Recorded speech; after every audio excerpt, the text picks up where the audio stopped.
What's up, Dragon Brood, and welcome to another deck video for Kaldheim Standard. Just so everybody knows, these first few decks we're rolling out are going to be basically old decks that are getting new cards to make it easy on players. So if you already are a fan of these types of decks, or you already have them built and have cards invested, you only have to get a small amount to build this deck. And we're going to wrap up at the end to kind of just do a count of what you need as far as new cards to make it easy for you. After that, then we'll start putting up all of the cards, or all of the decks that are using a large amount of new cards, and that'd be a whole different discussion. Also know that we're going to have two streams over this weekend that are going to actually talk about this set. We're going to do one on YouTube, one on Twitch. Those details are coming. You'll get those sent to you, the notifications, if you are subscribed to the channel, or if you follow us over in the Discord. Oh boy, it's just one of those days. Anyway, we're going to have a lot of decks coming. Let's get into this one, which I think is going to be very fun. It is an Orzhov Clerics list. Okay, now on this one, good news, bad news. Good news, you don't need a whole lot of new cards to build this if you have a previous Clerics list. Bad news, we're not using a whole lot of new cards in this list. Like, I really thought when I went through I was going to be playing more new cards, and it just wasn't quite as many as I wanted to fill this out. But let's go down the list and take a look at it. So starting at the top, we're still playing Bloodchief's Thirst, still playing a full 4 of them. This still stands as one of the better removal cards. It removes just about anything that you're going to be concerned about outside of an artifact or enchantment.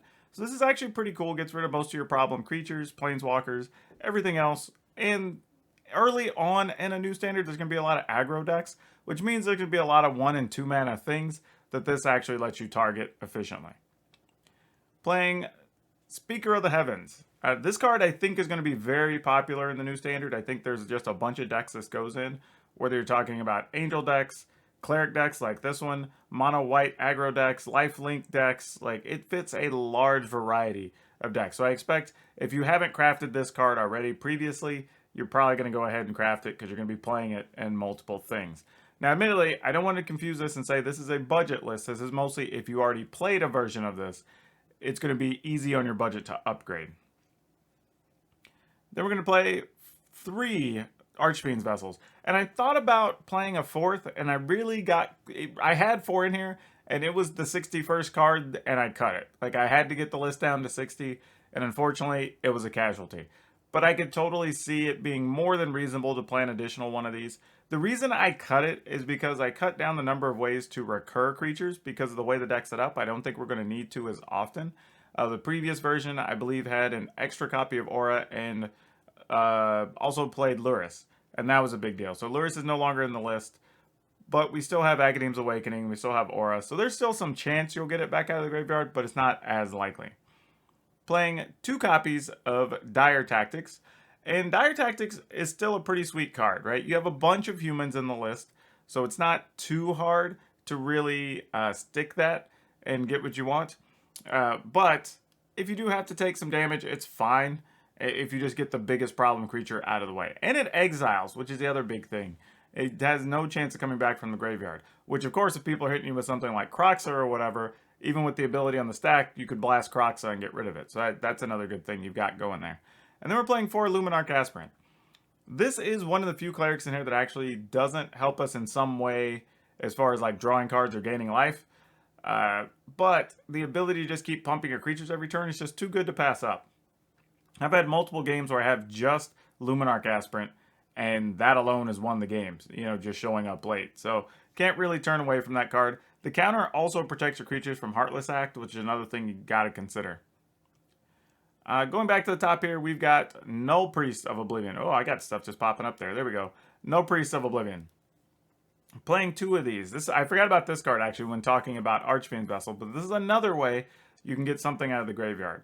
This also lets you recur any of your important creatures. It's a good late game card, but even early, it can just attack with Menace and just keep gaining life, which is more than fine. Cleric of Lifespawn just grows a ton. We're playing a cleric every turn. I think every creature we're playing in this list now is a cleric, so everything's going to add counters. Gaining life isn't going to be a problem. Again, there's a couple of Agadeem's Awakening. We are playing 2 Maul of the Skyclaves. I wanted to put more clerics in the slot, but ultimately you hit these situations where you get like a 6/6 or sometimes even a 10/10 Cleric of Lifespawn. sometimes you just need to be able to get it in the air, attack, and just end the game, right? You just don't want to be waiting around forever. It's also going to be a little bit of a concern because people are likely going to be playing angel decks. So being able to make yourself a flyer that has first strike to battle some of the angels could end up being important. It's not something we had to think about before, but this is new standard and this changes. So think about those Maul the Skyclaves when you're deck building. We previously had 3 Tabaraks. We're now down to 2. Tabaraks are just here to draw cards, grow big, maybe get some lifelink late in the game, but really he's just a card engine for us. Nothing more to really say about that particular card. Then here's one of the new cards we're really squeezing in here is Righteous Valkyrie. This card, it's 3 mana, 2/4, flying. Whenever an angel or a cleric enters the battlefield under your control, you gain life equal to its toughness. As long as you have 7 more life than your starting life total, your creatures get +2/+2. And again, looking back over the list, you've got Null Priest, Speaker of the Heavens, Archfiend's Vessel, Cleric of Lifespawn. You know, like, all these things are gaining life. Plus, whenever you play a Righteous Valkyrie, the next thing comes in. You get, matter of fact, you play back-to-back Valkyries, you get 4 life off the other one, then now everything comes in, it's gaining double. So you can really get to that +2/+2 pretty easy. We're playing 1 Heliod. This is something we didn't have in some versions of Clerics previously, but the Heliod actually, again, even just nickel and diming your damage, gives you a chance to make multiple things into large creatures to try to end the game. It's also indestructible, so if you do end up with it coming to life, you can actually do some good battling. However, you don't have a ton of things, so the odds of it actually being a live creature are pretty low, but it can happen. Then we're playing Aura, like we talked about before, another way to just recur your creatures, a big lifelinker.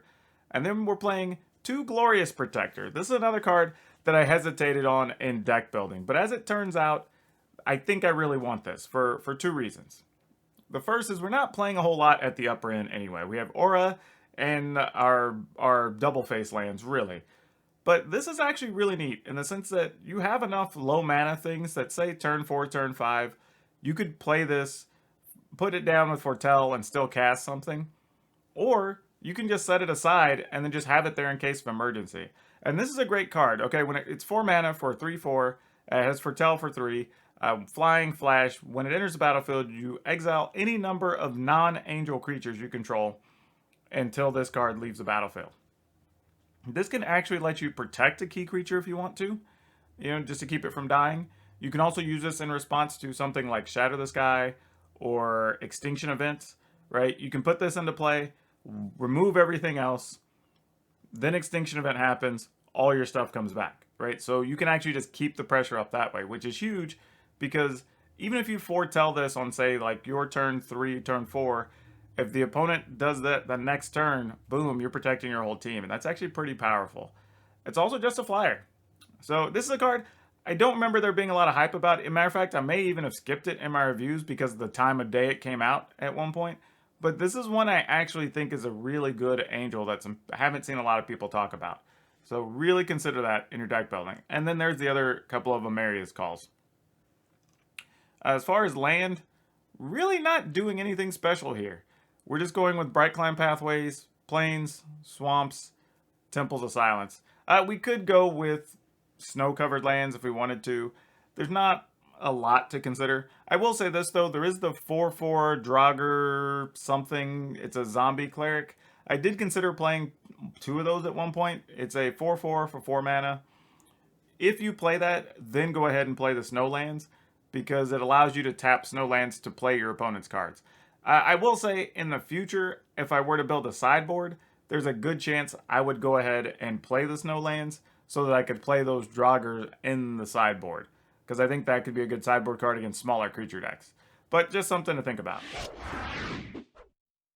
Yeah, so I'm a big fan of the Clerics deck. I think it can just get really fast starts that are nice. It has a little more resilience now with the newer Angels, which I really appreciate. It also is going to make it pretty hard on your opponents when they're playing something like Rogues, for instance, because now their flyers don't just come through unabated. You now have Angels that you're going to be throwing in the way, in addition to your Tabaraks and with your Maul the Skyclaves. Like, that's going to create some real problems for them. Also, being able to have multiple creatures that grow constantly make it hard on the opponent. Even against just the mill decks, they're not going to be able to just block willy-nilly with their 0-3 crabs, right? They're gonna have to dedicate that crab sooner rather than later to stopping some of that damage. So I really like the way this is built. Overall, the deck's actually really good. You only have to add 6 rares, I believe, from the previous versions of clerics that have been running around. So from the new set, we're only playing 6 rares. So that's actually really good when you think about playing a new deck right out of the gate in a new standard and not having to blow up your resources. That is really, really nice. So yeah, if you're looking for a cheap upgrade, this could be the one for you if you like any type of Orzhov aggro decks. Also, remember, don't forget to like this video, hit the subscribe button. That'll make sure you get notified whenever we have those streams up talking about more decks, cards, interactions, everything else you want to know about Kaldheim. And if you want this deck list, it is going to be in the description down below. But that's all I have for you for now. We'll see you next time.